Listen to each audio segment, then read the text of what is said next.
if hip hop is different, then it is against those things.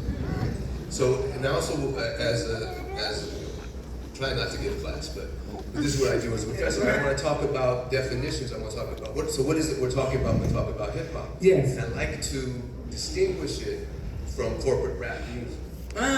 Listen. So when you say ask that about, again, say that again. I like to distinguish it Hip from hop corporate rap music. corporate rap music. So when you say hip hop to me, that means something very, very different. Yeah. When you say hip hop to a lot of people, it means corporate rap music. Right. And that is the enemy.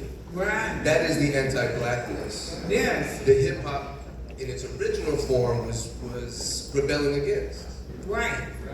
And so, so that's where I want to stand on it. Hip hop, as Sheila Walker from the University of Texas in one of her books talks about, comes from the idea of hippie, the Wolof word hippie, which means to have your eyes wide open. KRS-One did a song about this too a few years ago.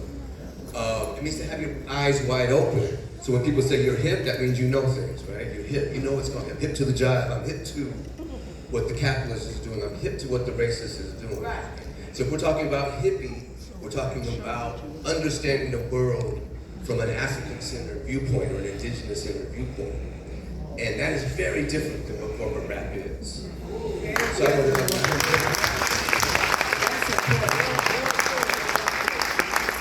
That's important. I know, like you pointed to, what are the elements that gets noted in the books?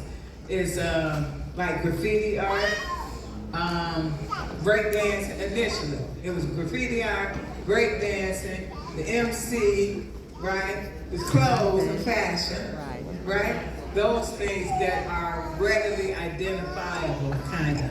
But I think, Pancho, with you, some people don't even know it. People still feel that sense of pushback. That's why people will look at somebody who makes a song, or not so much today, it's interesting, but they definitely used to judge people who made music that they thought was against blackness, the core concepts of blackness. That was considered sellout music. Like if you go too commercial and you start, doing things that's hurting us too bad. Even things, the first music that people start calling bad, because first it was just telling our stories, right? Storytelling.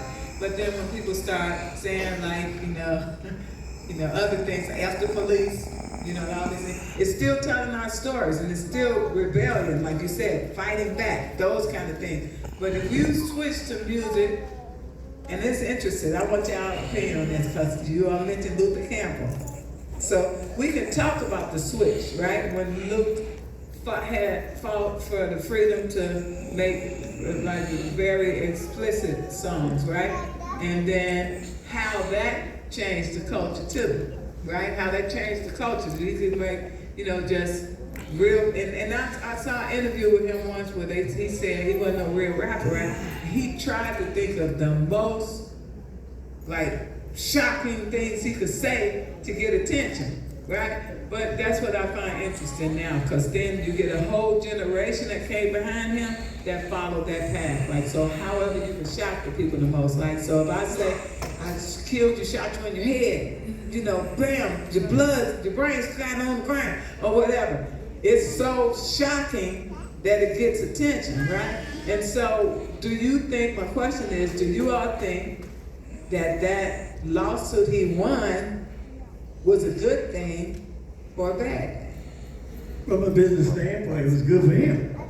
Good for him. Yes, but see, there's a whole other backlash around what was happening to Luke that most folks never saw because of the economics, the corporation behind the record business. I wound up joining an organization called NARM, the National Association of Recording Merchandisers. I was really the only black person. This is all your Tower Records, the big record operations, what have you. And I was introduced to that back in 1972 by a black man that owned a record distribution on Michigan Avenue, Ernie Lena.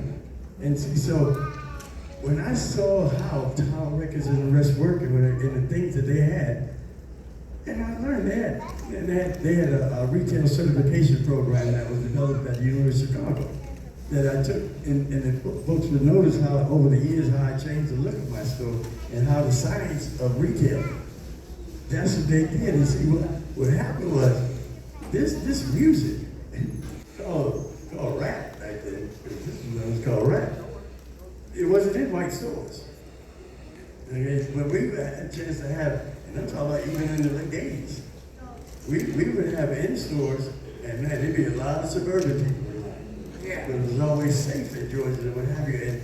And so when you look at the business side of it, all of a sudden, you guys might not have known, but see, back in the day, we used to just have a cash register. There's no barcodes and nothing like that. And all of a sudden, here comes NARM, organization attempting to sell a program called SoundScan.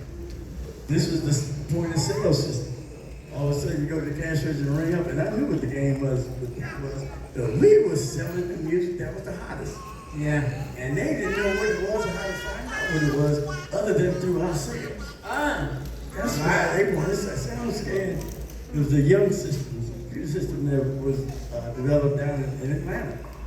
And they attempted to sell us a bunch of black store owners at a convention, Jack the Rapper.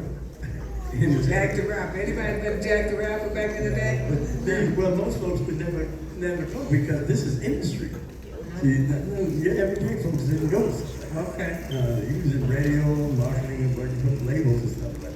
Yeah, Jack the Rapper, Urban Network, BRE, which is Black Radio exclusively. We had the Southeast Music Conference in Miami. Here in Chicago, we had the Midwest Radio and Music Conference. And so there was always interaction.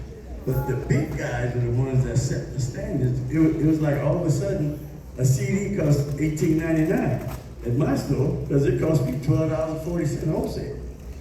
And at the same time, all of a sudden, Tower Records got the same CD for $9.99. Y'all remember that? Yeah. I remember they always come to my store and find out what to buy and then leave. I would go buy it cheaper. So let me ask you first. What do you think?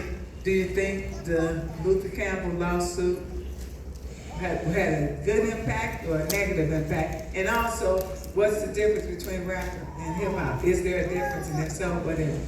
That's it. Well, I think anytime you can legally give yourself the ability to express yourself or express an art in this country, I think it's a victory. It's just a matter of what happens to that. Now art itself is not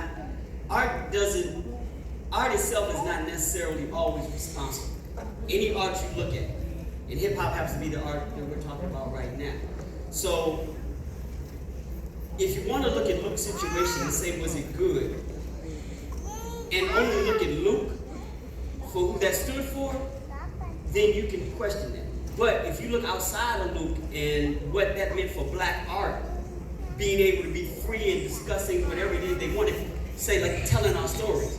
This is the freedom for us telling our stories. Now, Luke may not have been responsible lyrically for doing that, but his fight was bigger than him. His fight was for us to be able to express and tell our stories. So it depends on how you look at it. I look at the big picture of it. I look at the bigger picture like, yeah, this is not about Luke. This is about us as black people in America having space to be free, to speak our stories. Not just Luke alone. This is bigger than that. So I think if you look at it that way, yes, it is a good necessary thing. But also, I think that Poncho made a great point. Poncho made a great point about corporate and the role it plays in coming into our art. And Quincy Jones. Oh, we have more. Come on, man. Come on, man.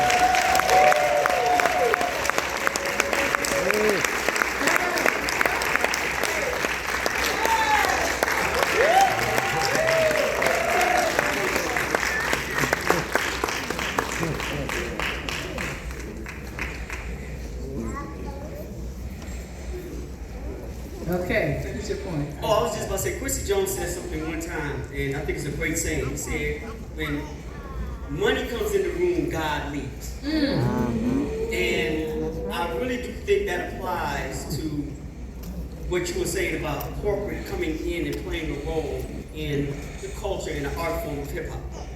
You know, and